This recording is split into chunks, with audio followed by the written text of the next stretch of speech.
untuk melaksanakan salah satu ubudiyah kita kepada Allah Subhanahu wa taala yang dianjurkan oleh Rasulullah sallallahu alaihi wasallam untuk kita semua untuk keluar ke lapangan ini, baik bagi kita kaum laki-laki, baik juga untuk kaum perempuan, sekalipun sedang haid, sekalipun tidak ikut salat berjamaah, namun Rasulullah sallallahu alaihi wasallam menganjurkan kita untuk hadir ke lapangan ini sebagai syiar kebesaran Islam.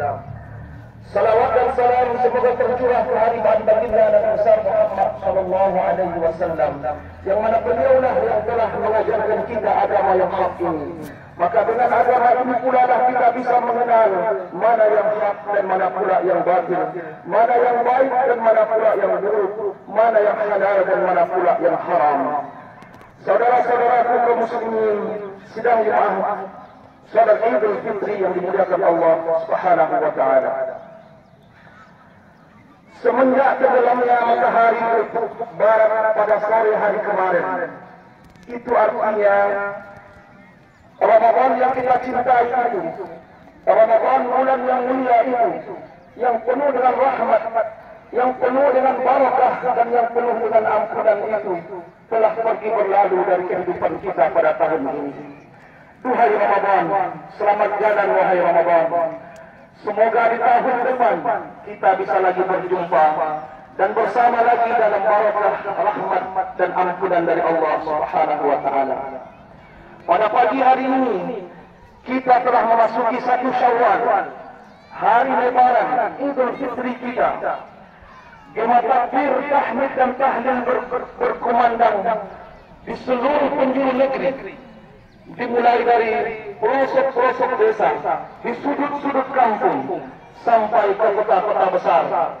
Suara riuh gemuruh takbir berseliuran menandakan datangnya hari Idul Fitri yang pada hari ini kita laksanakan. Allah Subhanahu wa taala berfirman di dalam Al-Quran, surat Al-Baqarah ayat 185. A'udzu billahi minasyaitonir rajim. Wa litukmilul iddata, dan hendaklah kalian menyempurnakan hitungan puasa kalian. Wa litukabbirullaha ala ma hadakum wa la'allakum tashkurun. Setelah kalian sempurnakan hitungan jumlah puasa kalian, maka perintah Allah yang kedua adalah wa litukabbirullaha, hendaklah kalian membesarkan, mengagungkan, bertakbir kepada Allah sesuai petunjuknya, wa la'allakum tashkurun, dan agar kalian menjadi orang-orang yang bersyukur. Berkenaan dengan hari raya Idul Fitri ini, dengarkanlah wahai saudara-saudaraku semua, saudara-saudaraku kaum muslimin dan kaum muslimat yang dirahmati Allah, dengarkanlah perkataan Rasulullah sallallahu alaihi wasallam yang mana hadis ini diriwayatkan dari Ibnu Mas'ud radhiyallahu anhu, salah seorang sahabat Nabi sallallahu alaihi wasallam.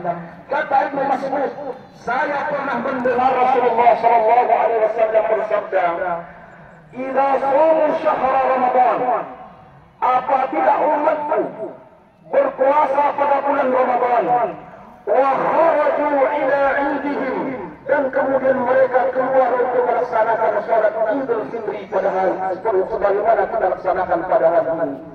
Yaqul Allah Ta'ala, kemudian Allah berfirman, kalau ada firman Allah di dalam hadis, lafaznya dari Rasulullah sallallahu alaihi wasallam, akan tetapi isinya dari Allah Subhanahu wa taala, ini disebut dengan hadis qudsi. Kata Allah di dalam hadis ini, dia bukan Al-Quran tetapi dia hadis. Ya malaikati, wahai para malaikatku, kullu amilin yatlubu ajrahu, setiap orang bekerja dia meminta upahnya. Wa ibadi alladhina samu hadha ash-shahr wa kharajuna ila 'idihim, dan demikian pula dengan hamba-hambaku yang mereka berpuasa pada bulan Ramadan, mereka berpuasa pada bulan ini. Wa hum kharaju ila 'idihim, kemudian di pagi hari 1 Syawalnya mereka keluar, yatlubuna ujurahum, mereka meminta upah daripada puasa mereka itu. Maka kata malaikat, "Asyhadu ya malaikati, saksikanlah oleh kalian wahai para malaikatku, anni qad ghafartu lahum, sesungguhnya pada hari ini saya telah mengampuni mereka semuanya." Fayunadi munadin, kemudian terdengarlah seruan, "Ya umat Muhammad, wahai umat Muhammad, irji'u ila manazilikum, pulanglah ke rumah-rumah kalian. Qad tabbaltu sayyi'atikum hasanat, sungguh saya telah menggantikan keburukan-keburukan, dosa-dosa kalian dengan hasanat, pahala-pahala kebaikan untuk kalian." Fayaqulullahu ta'ala, kemudian Allah berfirman di dalam hadis ini, "Ya ibadi, wahai hamba-hambaku, sumtum li, kalian berpuasa karena saya, wa aftartum li, dan kalian berbuka juga karena saya, faqulu maghfuran lakum, maka setelah salat Idul Fitri ini berdirilah kalian semuanya dalam keadaan maghfuran lakum, dalam keadaan terampuni dosa-dosa kalian semuanya." Berdasarkan dari hadis ini, saudara-saudaraku sekalian yang dimuliakan Allah Subhanahu wa taala, Rasulullah menyebutkan, "Wa ibadiyal ladzina shamu", hamba-hambaku yang berpuasa. Maka pada hari ini ada dua ucapan yang bisa kita ucapkan kepada saudara-saudara kita. Yang pertama, selamat hari raya. Yang kedua, selamat berhari raya Idul Fitri. Semua kita, siapapun kita, bisa ikut lebaran, ikut berhari raya bisa.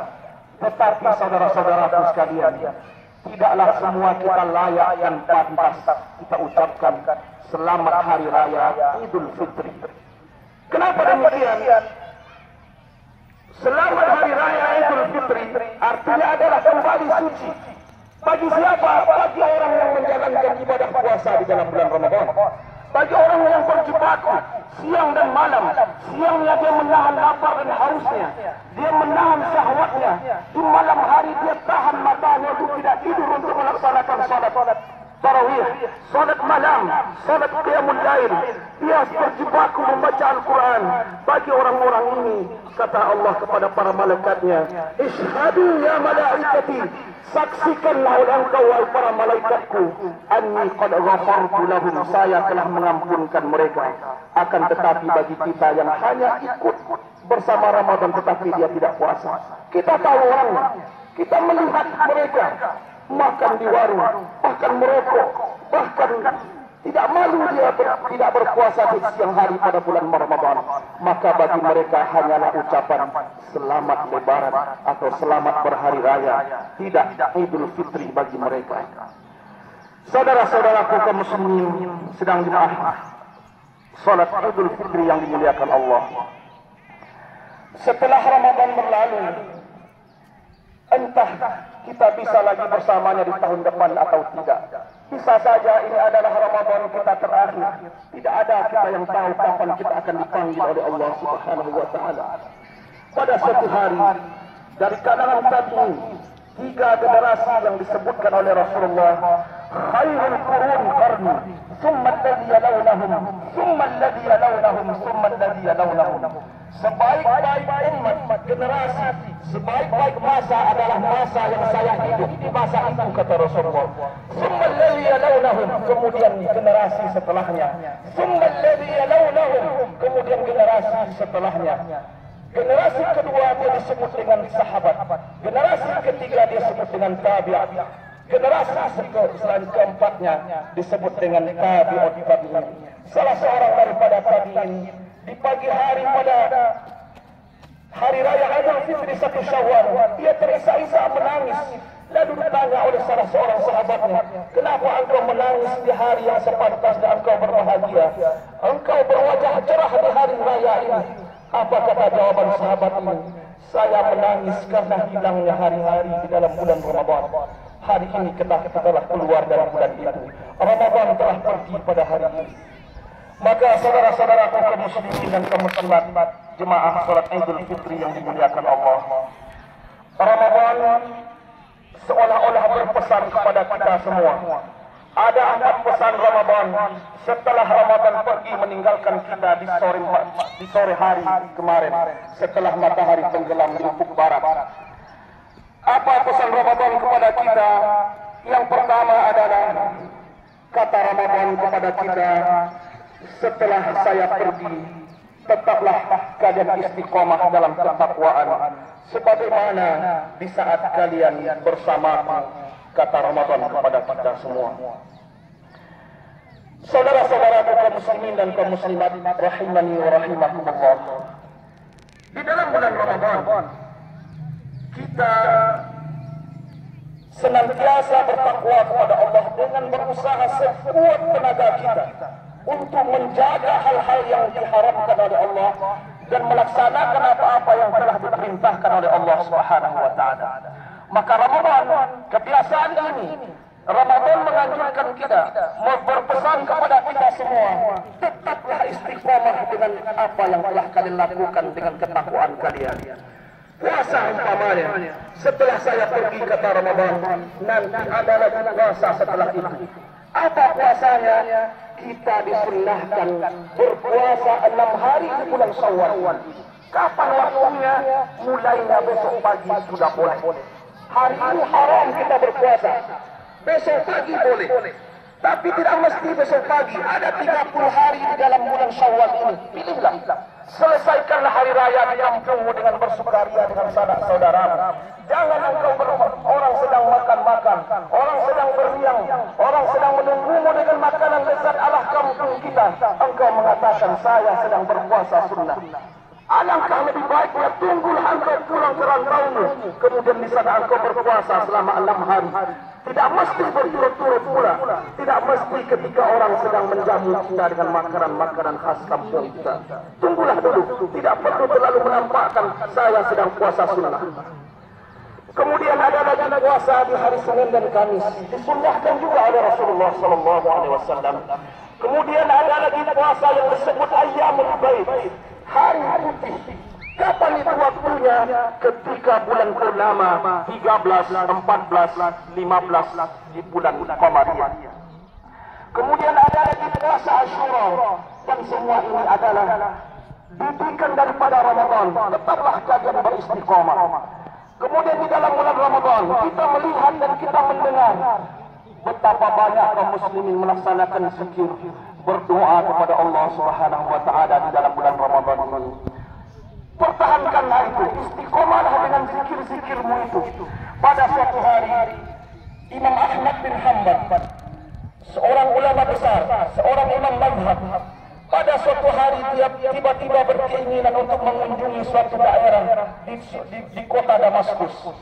Kemudian sesampainya di kota itu, Imam Ahmad bin Hanbal setelah sholat Isya, dia tidak mendapatkan tempat penginapan. Lalu dia berbaring di belakang masjid. Lalu datanglah Karim, penjaga masjid itu, dengan mengatakan, wahai Tuan, masjid ini tidaklah tempat untuk beristirahat. Ini adalah tempat beribadah. Imam Ahmad bin Hanbal ketika itu dia namanya ma'ruf, dia terkenal, dia masyhur di seluruh penjuru negeri. Kitab-kitab yang ditulisnya dengan ribuan judul dibaca oleh ulama-ulama lain. Dia dikenal oleh umat Islam. Tetapi sayangnya waktu itu Imam Ahmad bin Hanbal wajahnya tidak dikenal orang. Hari itu belum ada Facebook, hari itu belum ada Instagram, hari itu belum ada TikTok sehingga orang tidak mengenalnya. Lalu pindahlah Imam Ahmad bin Hanbal ke teras masjid. Kemudian tidaklah dia berbaring di situ beristirahat. Dan dia sendiri tidak mengerti dengan alasan apa dia datang ke kota ini. Kemudian tidak lama datang lagi garing tersebut. Wahai Tuan, tidakkah engkau mengerti apa yang saya ucapkan? Bahwa masjid ini bukan tempat tidur. Lalu kemudian di seberang jalan sana, ada seorang laki-laki tukang roti melihat Imam Ahmad diusir dari masjid itu. Kemudian datanglah seorang pemuda itu. Wahai Tuan, menginaplah di kedai rotiku ini. Saya tinggal tidak jauh dari tempat ini. Setelah nanti toko saya tutup, silahkan engkau beristirahat di tempat saya ini. Kemudian keesokan harinya, Imam Ahmad bin Hanbal memperhatikan laki-laki itu, setiap dia memecahkan telur untuk adonan rotinya itu dia mengatakan Bismillah. Setiap dia menggulung adonan roti itu dia mengatakan Subhanallah, Astaghfirullah, La ilaha illallah. Mulutnya tidak terlepas daripada ucapan zikir. Mulutnya tidak pernah kosong dari mengingat Allah. Dia selalu berzikir kepada Allah.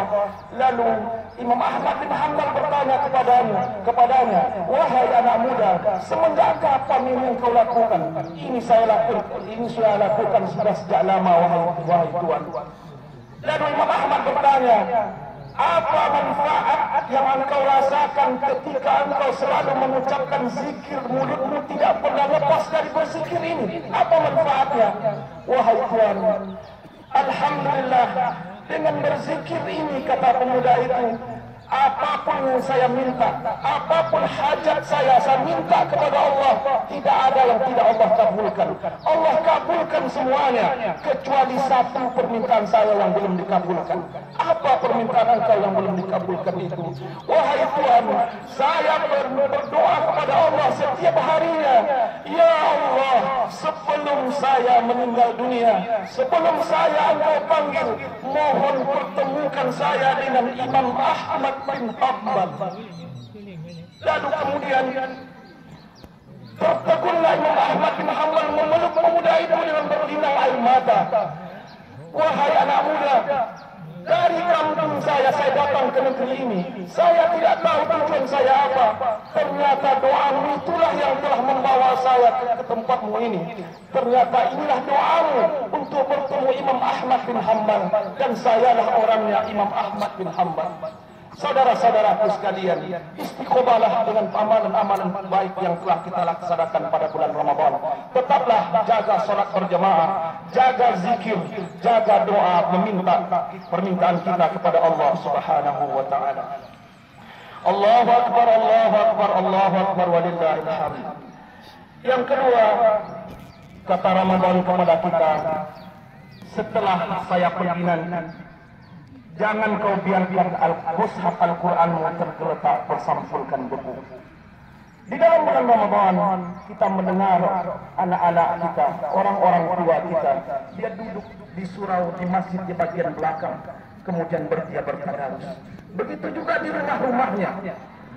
Nah, setelah Ramadan pergi, kebiasaan ini jangan kita tinggalkan. Jangan kita biarkan mushaf Al-Quran kita tergeletak saja di lemari kita, tergeletak di rumah kita.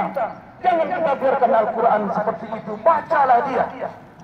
Dan ada kebiasaan kita, saudara-saudaraku, di kampung kita ini, ketika kita ada saudara sanak pemilik kita meninggal dunia, bertumpuk Al-Quran kita taruh di kepalanya. Kalau setiap harinya dia tidak pernah, si mayat ini ketika hidupnya tidak pernah membaca Al-Quran, kemudian setelah dia meninggal dunia kita tumpukan 2 onggok, 3 onggok Al-Quran di kepalanya, apakah bermanfaat? Wallahi ya, tidak ada manfaatnya. Tidak ada manfaatnya kalau ketika sudah meninggal kita taruh Al-Quran bertumpuk-tumpuk di kepalanya, sementara ketika dia masih hidup dia tidak pernah menyentuh Al-Quran ini. Maka tinggalkanlah kebiasaan ini. Kalau dia tidak ahli Quran, dia tidak pernah membaca Al-Quran, tidak ada gunanya kita taruh di atas bantalnya, di atas kepalanya. Maka saudara-saudaraku sekalian, selama kita masih hidup, maka jagalah pesan Ramadan ini. Karena saudara-saudaraku sekalian, pada hari kiamat nanti, kata Rasulullah SAW, an Abdullah bin Umar, dari seorang sahabat Abdullah anak Umar bin Khattab, anna Rasulullah SAW qala, bahwasanya Rasulullah SAW bersabda, as-siyam wal Qur'an yashfa'an lil 'abdi yawm al-qiyamah. Puasa dan Al-Quran akan datang kepadamu pada hari kiamat untuk memberimu syafaat. Yaqulu siyam, puasa akan datang kepadamu, dia lalu dia akan mengatakan, mana'tuhu tu'ama wasyahawata bin nahar fasyafi'ni fihi. Ya Allah, saya telah menghalangi dirinya dari makan dan minum. Saya telah menghalangi dirinya dari melaksanakan syahwatnya kepada istrinya di siang hari. Maka izinkanlah saya memberinya syafaat pada hari ini, ya Allah, kata puasa kepada Allah. Wa yaqulul Quran, dan Al-Quran pun berkata kepada Allah, mana'tuhun nauma bil-lail, saya telah menghalangi mata orang ini untuk tidur di malam hari karena dia membaca saya setiap malamnya, karena dia bertilawah, membaca ayat-ayat yang ada di dalam Al-Quran ini. Lalu dia tertahan tidurnya padahal dia sedang mengantuk. Maka kata Al-Quran kepada Allah, fasyaffi'ni fihi, ya Allah, izinkanlah saya memberikan syafaat kepada orang ini.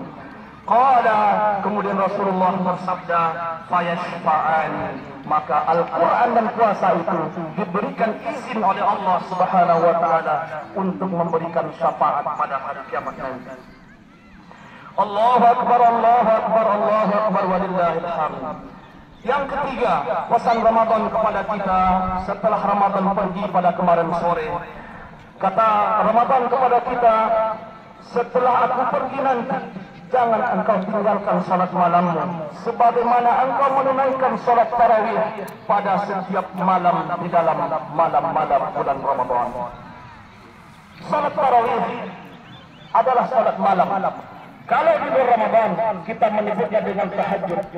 Di luar Ramadan kita menyebutnya dengan salat tahajud. Di dalam Ramadan kita menyebutnya dengan salat tarawih.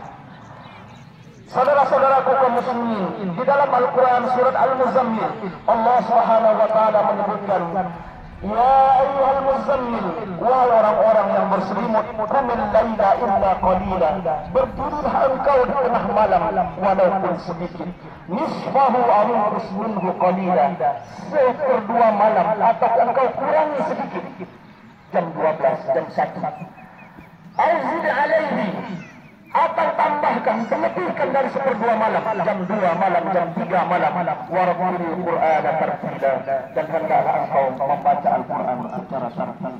Jangan kita tinggalkan, hidupkan kembali malam-malam bulan Ramadan dengan salat tahajud. Yang keempat, yang terakhir, setelah aku pergi nanti, jangan engkau tinggalkan kebaikan-kebaikan yang sudah engkau lakukan di saat aku ada di sisimu. Kebiasaan-kebiasaan di dalam bulan Ramadan, kita penuhi masjid dan musalla di 5 salat wajib ini. Jangan engkau tinggalkan, terus laksanakan, karena Ramadan adalah pesantren. Ramadan adalah tempat kita belajar, tempat kita ditempa 30 hari lamanya, dan hasilnya adalah 11 bulan ke depan. Apakah kita bisa mempertahankan itu atau tidak? Itulah pesan Ramadan kepada kita, saudara-saudaraku kaum muslimin, saudara jemaah salat Idul Fitri yang dimuliakan Allah Subhanahu wa taala. أقول قولي هذا واستغفره إن الله هو الغفور الرحيم. الله أكبر، الله أكبر، الله أكبر.